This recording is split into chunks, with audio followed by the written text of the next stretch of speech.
Hi friends, welcome back to our channel BSR. Good morning friends. ఈ వీడియోలో మనం మదనపల్లి, కోలారు, చింతామణి, కలకాడ, పలమనేరు, వడ్డిపల్లి మార్కెట్లో ఈరోజు మనం టమాటా రేట్లు ఎంత ఎక్స్పెక్ట్ చేయొచ్చు, మార్కెట్ ధర ఎంత జరగవచ్చు ఒక అంచనా అయితే వేద్దాము. ఇవి అయితే ఫిక్స్ రేట్ కాదండి, ఇంతకంటే కొంచెం పెరగవచ్చు, లేదంటే ఇవే రేట్లు అయితే జరగవచ్చు. అంటే ఓన్లీ ఎక్స్పెక్టేషన్ వీడియో మాత్రమే ఇది.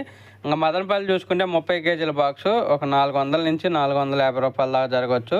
అలాగే కోలారు వచ్చేసి 50 రూపాయల నుంచి 300 రూపాయల దాకా జరగవచ్చు. చింతామణి వచ్చేసి 50 రూపాయల నుంచి 280 రూపాయల దాకా జరగవచ్చు.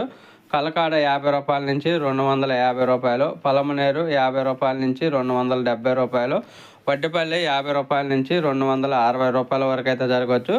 ఈ 6 మార్కెట్లు అయితే రేట్లు అయితే ఇలా జరిగే అవకాశం అయితే ఉంది. ఎక్కువగా ఈ రేట్ల మధ్య జరగవచ్చు మ్యాక్సిమం అన్ని మార్కెట్లు అయితే. ఓకే ఫ్రెండ్స్, వీడియో నచ్చితే లైక్ చేయండి, షేర్ చేయండి, కామెంట్ పెట్టండి. అలాగే మీరు ఎంత ఎక్స్పెక్ట్ చేస్తున్నారు కామెంట్ రూపంలో